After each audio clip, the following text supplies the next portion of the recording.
جاء الحق وزهق الباطل ان الباطل كان زهوقا صدق اللہ مولانا العظیم۔ بارگاہ رسالت مآب صلی اللہ علیہ وسلم میں درود پاک کا ہدیہ پیش کریں۔ اللہم صلی علی سیدنا و مولانا محمد معدن الجود والکرم وآلہ واصحابہ الکرام وابنہ الکریم وبارک وسلم صلاة دائمة سرمدا ابدا۔ عزیزان گرامی وقار، میں یہ چاہتا ہوں جہاں پر آ کر ہم رکے تھے وہیں سے ہم پھر آگے بڑھتے ہیں۔ ہم رکے تھے کہاں آ کر؟ کچھ دیر کی خاموشی ہے، اس کے بعد ہم آگے بڑھتے ہیں، اس لیے کہ مجھے کوئی شعر اب یاد کرانے کی ضرورت نہیں اور نہ ہی کسی کے سامنے کچھ بولنے کی ضرورت ہے۔ حالات تو ایسے تھے کہ جو نان مسلم تھے وہ بھی ہمیں جیل میں دیکھ کر یہی کہتے تھے کہ آپ ہی نے کہا یہ فلاں بات۔ ہم نے کہا اللہ تبارک و تعالیٰ نے تم کو بھی یاد کرا دیا۔ میرے عزیزو، ستیزہ کار رہا ہے ازل سے تا امروز، شرار بو لہبی سے چراغ مصطفیٰ بھی۔ یہ آج کل کے معاملات نہیں، ابتدا سے حق اور باطل کے معرکے ہوتے رہے۔ لیکن ایک بات میں آپ سب کو بتانا چاہتا ہوں، مظفر کو مقید نہ سمجھ اے سیاد۔ سیدنا مظفر حسین کچھوچوی رحمت اللہ تعالیٰ علیہ جیل گئے تھے، قید میں تھے، تب انہوں نے یہ شعر کہا تھا کہ مظفر کو مقید نہ سمجھ اے سیاد، میری یہ اسیری بھی سنت آبائی ہے، میرے آبا و اجداد کی سنت ہے جس پر میں عمل کر کے آ رہا ہوں، میرے بزرگوں کی یہ سنت تھی۔ بہرحال جن کو جس راستے سے مجھے گزارنا تھا، لوگوں کے دلوں میں یہ ٹھنڈک تھی شاید کہ زبان بند کر کے چند دنوں کے لیے قید کر دیا جائے، مگر میرا عقیدہ یہ تھا کہ اللہ تبارک و تعالی جب تک چاہے کہ کوئی اس کے لیے پابندی نہیں لگا سکتا۔ وَإِن يَمْسَسْكَ اللَّهُ بِضُرٍّ فَلَا كَاشِفَ لَهُ إِلَّا هُوَ۔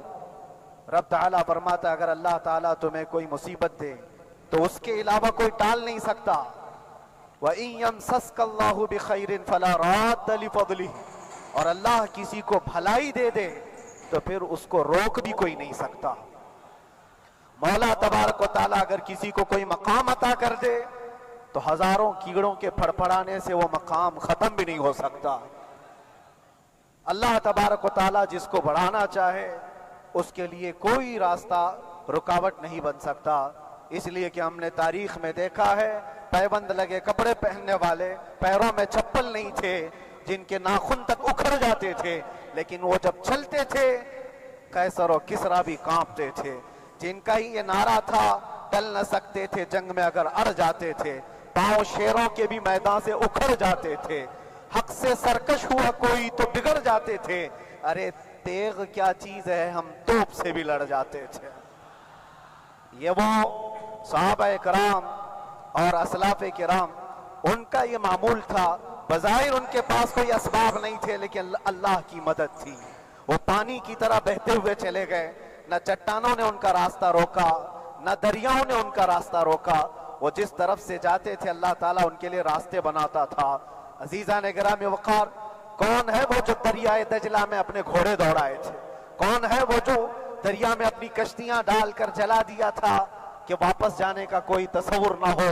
یہ سب میرے مصطفیٰ کریم کے دیوانوں کی ہی بات تھی۔ اسی لیے آج بھی دنیا گھبراتی ہے تو شانے لوگوں سے نہیں، دیوانوں سے ہی گھبراتی ہے۔ بہت زیادہ چالاک رہنے والوں سے نہیں، دیوانوں سے دنیا گھبراتی ہے، اس لیے کہ دنیا کو پتا ہے، دنیا جانتی ہے کہ دیوانہ کہاں دیکھتا ہے کسی کو پتا نہیں۔ اور یہ اس دیوانے کی بات کر رہا ہوں جس کے لیے اللہ کے حبیب صلی اللہ تعالیٰ علیہ وسلم کی عزت و وقار سب سے اول ہے۔ عزیزان گرامی وقار، آج آپ کے سامنے حاضر آیا، یہ میرے استاد گرامی، مربی، استاذ الاساتذہ، برادر گرامی حضرت العلامہ مفتی زبیر احمد صاحب قبلہ ادام اللہ اقبالہ، جنہوں نے دن رات ایک کر دیے تھے، میرے خیال سے 8 مہینے میں جتنے ان کے بال سفید ہوئے اس سے زیادہ نہیں ہوئے ہوں، صرف اس لیے نہیں کہ ایک بھائی کے لیے، اس لیے بھی لڑ رہے تھے کہ ایک عالم کے لیے جس سے دین کا بہت سارا حصہ وابستہ ہے۔ ان کی محنتیں رائگاں نہ گئیں۔ بہت سارے میرے احباب و اقربا، خاص طور پر مدن پورہ اور بکرولی سے، جنہوں نے اپنے گھر بار چھوڑ کر میرے لیے دوڑتے بھاگتے رہے، اللہ رب العزت اس بات کا شاہد ہے، ایک ایک دن اندر میں نے سب کے لیے دعائیں کی ہیں، اور ایسا نہیں کہ کوئی دن بھولا جاتا، اور باہر کی ہمیشہ یہ خبریں آتی رہتی ہیں کہ حالات کیسے کے کیسے ہوتے جا رہے ہیں۔ کبھی اگر گھبراہٹ اور بے چینی ہوتی تو میرے السلام علیکم ورحمۃ اللہ تعالی وبرکاتہ۔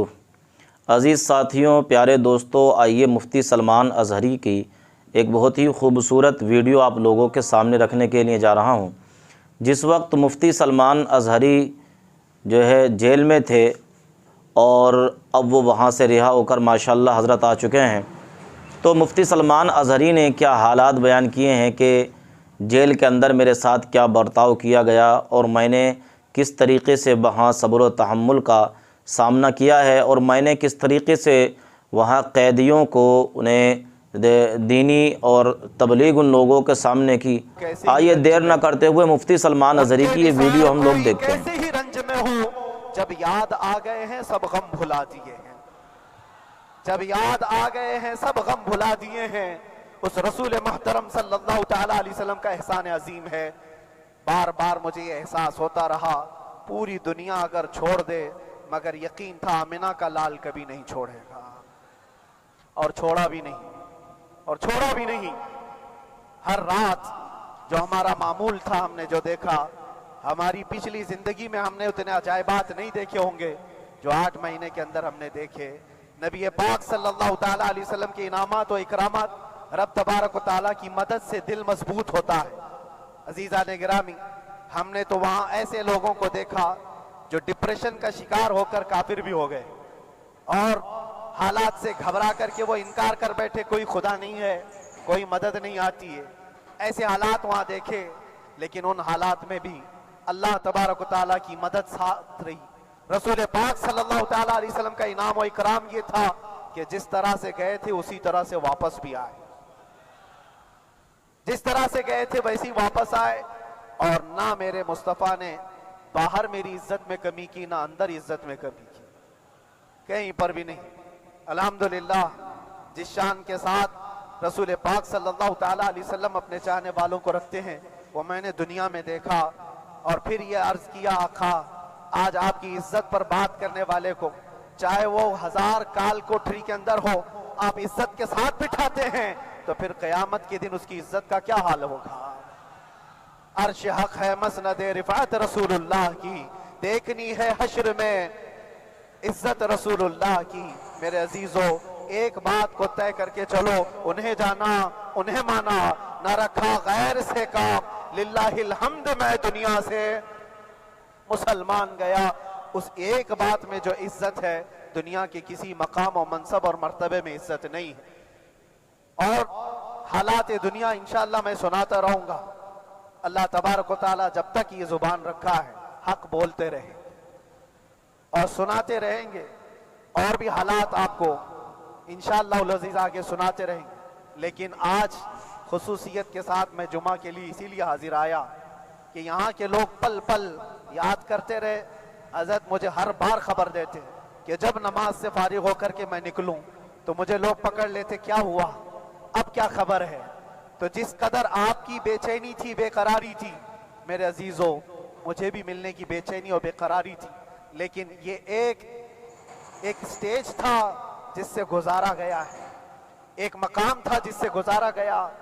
میں تو ایک نکما آدمی، میں تو ایک کم پڑا ہوا ہوں، لیکن آپ کو بزرگان دین کی اگر تاریخ پتہ ہو، امام اعظم ابو حنیفہ رضی اللہ تعالیٰ عنہ، جن کو ناحق جیل میں رکھا گیا تھا، امام موسیٰ کاظم رضی اللہ تعالیٰ عنہ 7 سال تک قید میں رہے۔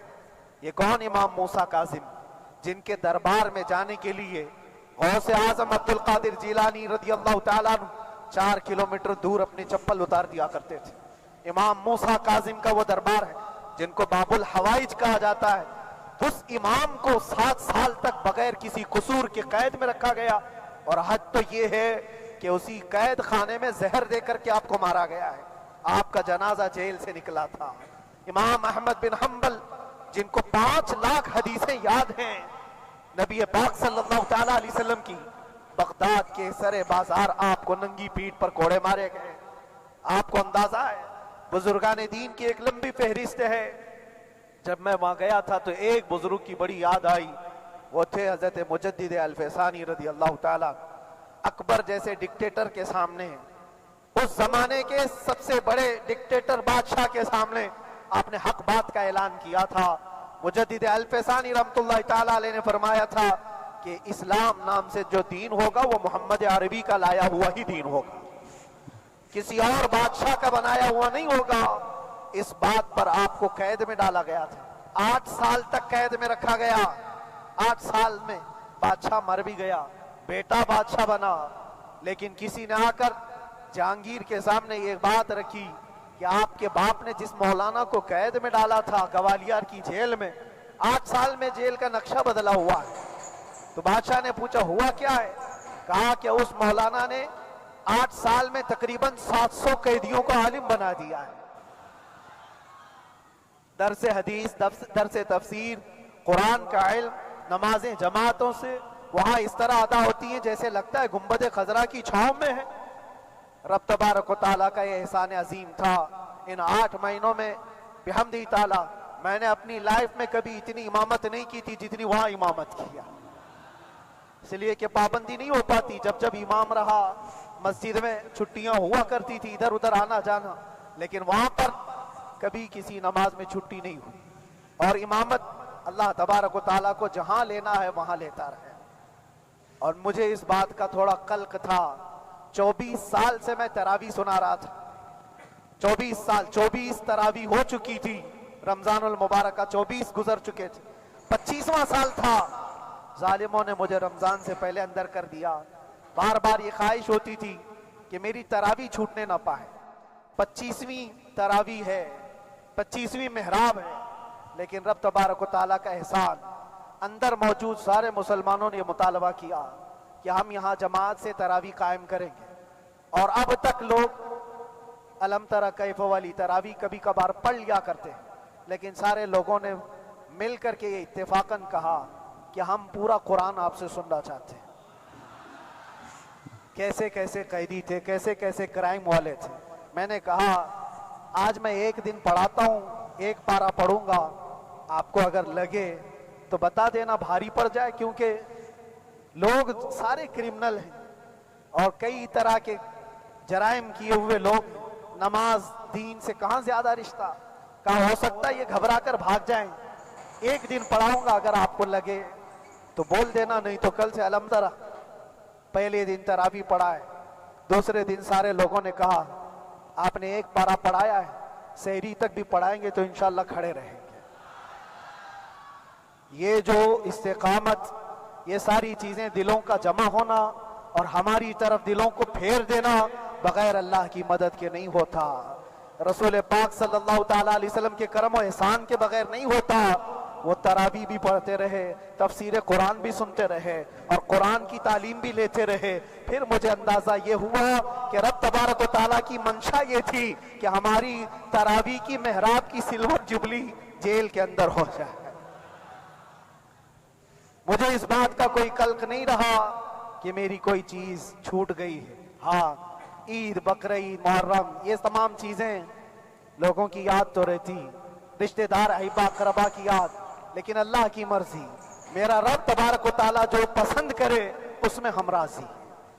اگر مولا یہ چاہتا ہے کہ میں تنہا پڑھوں تو اس کی رضا میں ہم راضی، اگر وہ چاہتا ہے کہ مجمع ہزاروں میں ہم نماز ادا کریں تو اس کی مرضی پر ہم قائم ہیں۔ عزیزان گرامی وقار، صبر اور سکون کے ساتھ جو حالات گزرے اس میں سب سے بڑا کردار آپ سب کی دعاؤں کا ہے، سب کی دعاؤں کا۔ مشائخ، سارے پیران اعظام، تمام سلاسل کے اور ہر مسجد کے امام اپنے محراب اور منبر سے جو دعا کرتے رہے، یہ سارا ذخیرہ میرے لیے اتنا بڑا ہے جس کو میں بیان نہیں کر سکتا۔ ہر ایک کی جانب سے دعائیں، عورتوں بچوں کی طرف سے منتیں، روزے، نہ جانے کیا کیا کر لیا۔ پھر مجھے اندازہ ہوا کہ صرف اپنے آرام، اپنے راحت کے لیے پھڑپھڑانے سے کچھ نہیں ہوگا۔ رب تبارک و تعالیٰ یہ چاہتا ہے کہ پوری امت مل کر کے اس فقیر کے لیے دعا کرے، اور اللہ تعالیٰ کو جب تک منظور تھا تمہاری دعائیں ہوتی رہی۔ بعض لوگوں کو یہ خیال بھی آیا، کچھ میرے احبا اقربا رشتہ داروں نے بھی کہا اتنی ساری دعائیں ہوئیں قبول کیوں نہیں ہوتی؟ ایک بات یاد رکھو، پوری دنیا مل کر کھڑے ہو کر دعا کرے، اللہ کی قدرت پر کوئی کام کرنا واجب نہیں ہے، اللہ پر کوئی چیز واجب نہیں ہے۔ اگر وہ اپنے فضل سے عطا کر دے تو اس کا احسان ہے، اب چاہے وہ سال بھر میں قبول کرے کہ 5 سال میں قبول کرے۔ ایک بات یاد آتی ہے میرے عزیزوں، ہماری قید تو 8 مہینے کی ہوگی، ان بزرگان دین کی قید 8 سال 7 سال۔ امام محمد بن حسن عسکری 20 سال تک قید میں رہے، 20 سال تک اندر سلاخوں کے پیچھے بند رکھا گیا۔ یہ اہل بیت اطہار ہیں، ائمہ اعظام ہیں، ان کی تکلیفیں دیکھ کر پھر ہماری تکلیف چھوٹی لگتی، اور پھر نبی پاک صلی اللہ تعالیٰ علیہ وسلم کی یاد آتی۔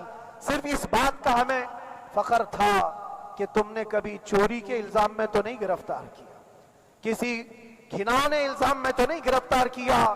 ہاں اگر کسی بات پر گرفتار کیا ہے تو ان سے پوچھو تو اب یہ بولنے میں بھی شرم کرتے ہیں، مولانا کو کیوں گرفتار کیا ہے، مولانا کو کیوں اندر رکھا ہے؟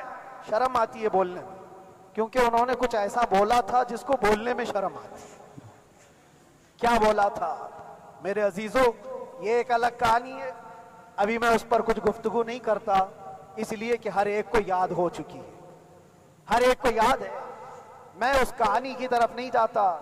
لیکن اتنا مجھے آج اس ملک میں رہتے ہوئے احساس ہے کہ ابھی بھی انصاف ختم نہیں ہوا ہے۔ انصاف پوری طرح ختم ہو جائے تو اللہ کا عذاب آ جائے گا، اللہ کا عذاب آ جائے گا۔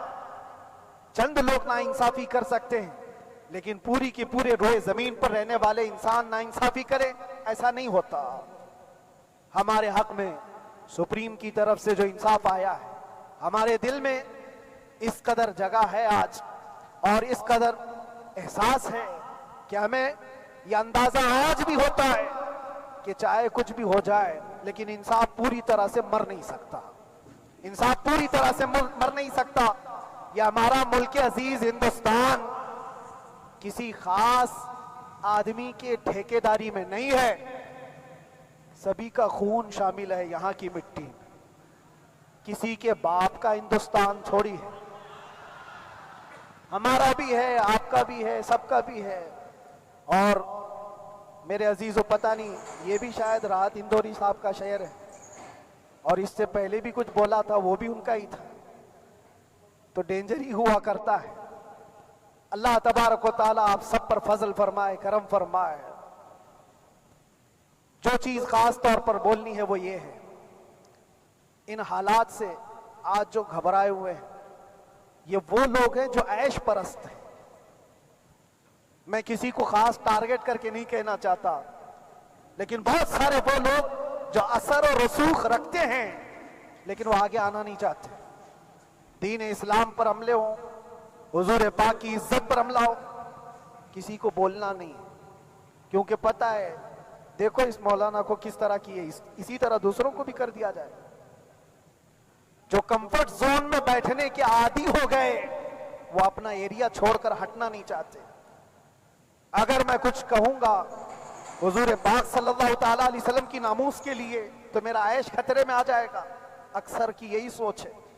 میرا تو اپنا دھندا ہے۔ عزیز ساتھیوں، تو مفتی سلمان اظہری کی یہ ویڈیو آپ لوگوں نے سن لی ہوگی کہ مفتی سلمان اظہری صاحب قبلہ نے جیل کے اندر کے سارے حالات اپنے بیان کیے۔ انہوں نے بتایا کہ میں ایک لمحہ بھی اپنے چاہنے والوں کو نہیں بھولا اور میں نے انہیں یاد رکھا، اور یہاں سے بھی لوگوں نے بے شمار دعائیں کی مفتی سلمان اظہری کے رہائی کے لیے، اور بہت سارے لوگوں نے پروٹیسٹ بھی کیے، اور بہت سارے لوگوں نے جگہ جگہ ان کے لیے دعائیں کی۔ بہرحال تو کہنے کا مطلب یہ ہے کہ مفتی سلمان اظہری